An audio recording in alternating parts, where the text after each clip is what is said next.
One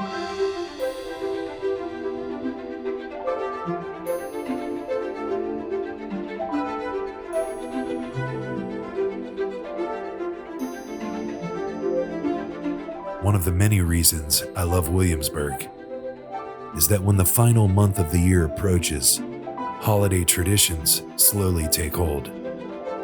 The whole city becomes enhanced with festive decorations.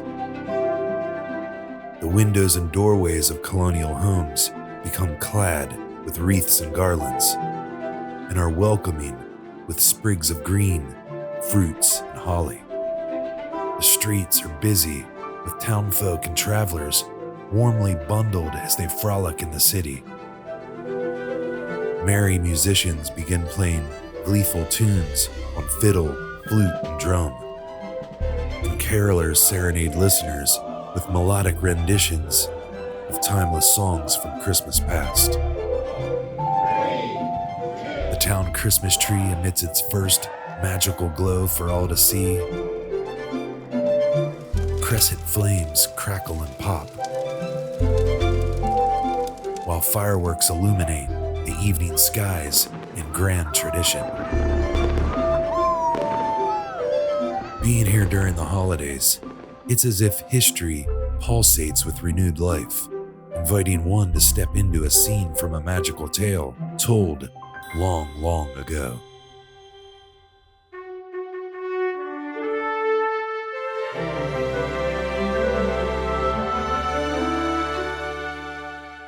When I walk through the crisp air of a latter-year Williamsburg, my heightened senses imagine the scent of evergreen trees, freshly baked pies,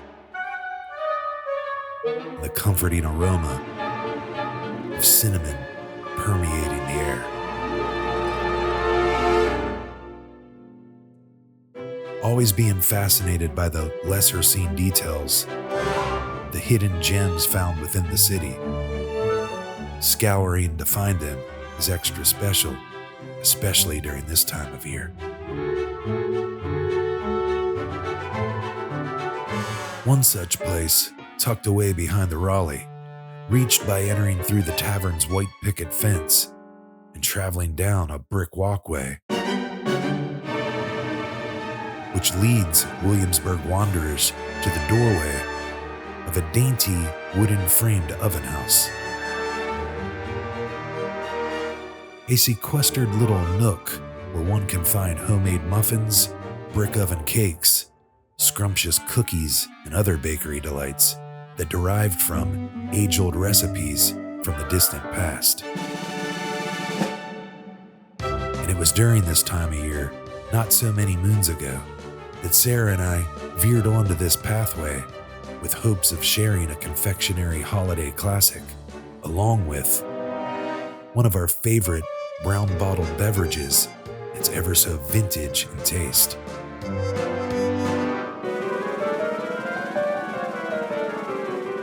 Each of which always reminds us we're back in town, at our home, away from home.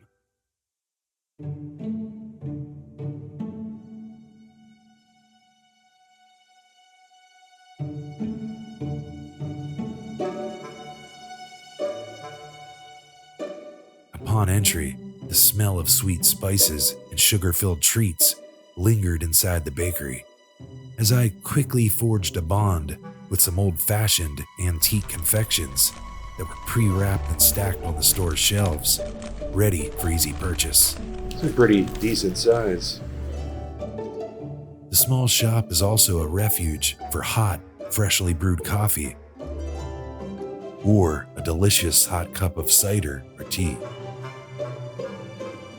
Its glass display showcases a variety of muffins, cakes, and pies that would entice anyone with a sweet tooth searching for quick comfort.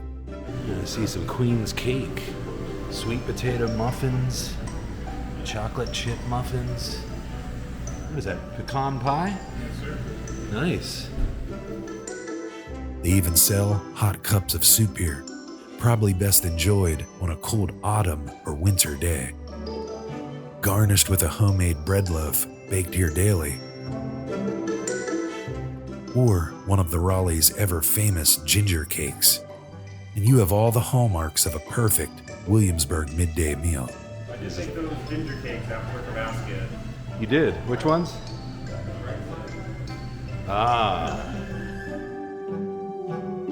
Although a baker's dozen is difficult to pass up when within arm's reach, today we would indulge in a close variation of this satisfying spice pastry that's purposely baked especially plump at the waistline.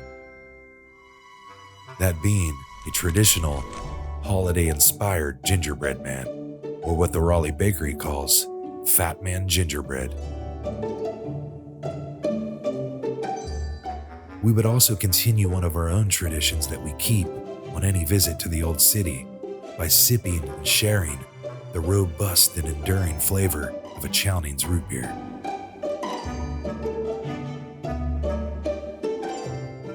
A quick glance at the Raleigh Bakery's available cold-cut sandwiches, and we headed to the checkout.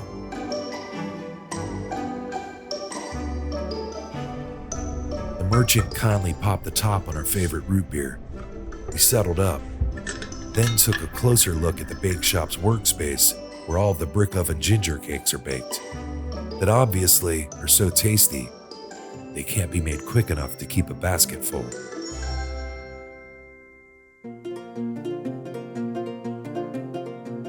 The kitchen seemed like a small museum exhibit with various tools of the cooking trade lying all around.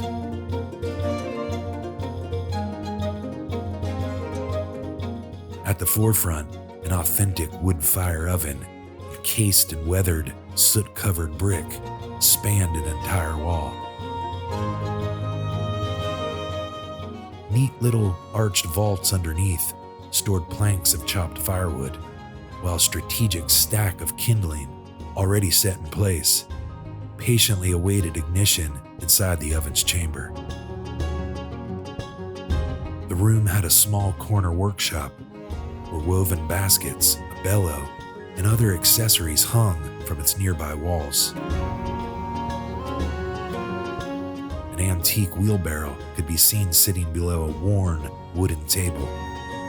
The sign on top of it announced morning baking hours, which highlighted the shop favorite, hot ginger cakes, and their call time for being placed in the oven.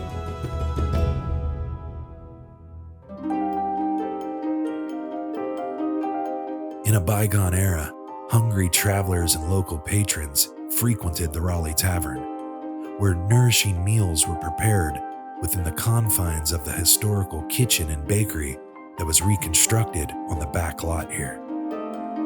Tavern workers back then would carry culinary creations across the courtyard, delivering a hearty meal to expectant customers inside the dining room, who typically paid a fixed price for the daily fare.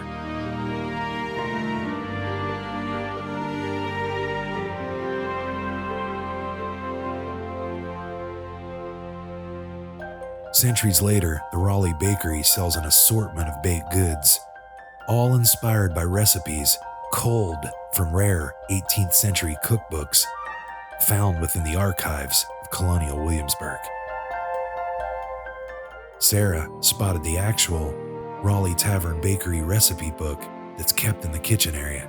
That's like the real recipes. Recipes from the Raleigh Tavern Bakery. A collection of the most tasteful and approved recipes in Virginia cookery. It holds a compilation of historic recipes that were used long ago.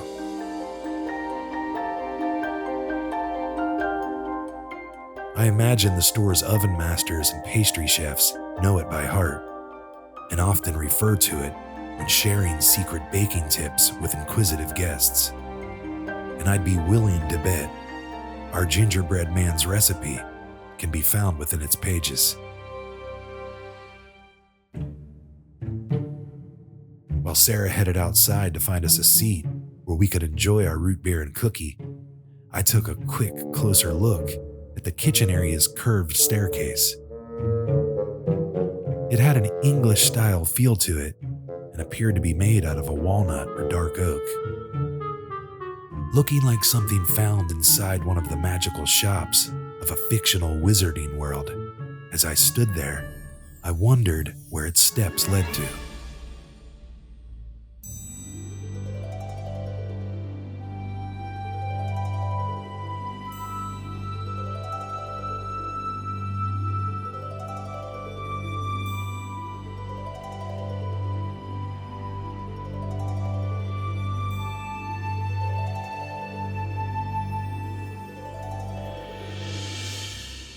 Some signage in my shadow led me to the rear yard of the Raleigh to meet up with Sarah.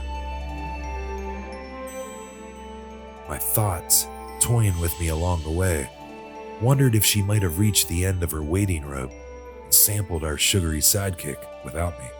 She's somewhere trying to eat that gingerbread cookie without me. Thankful for her patience and for selecting the picnic table, which included a nearby tree friend, I filmed her, and she filmed me as I made my approach.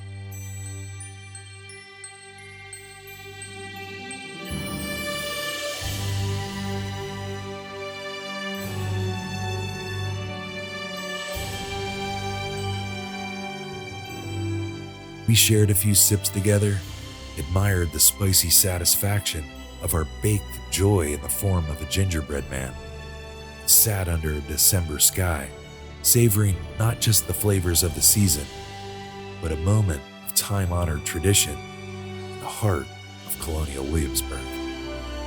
During the most wonderful time of the year,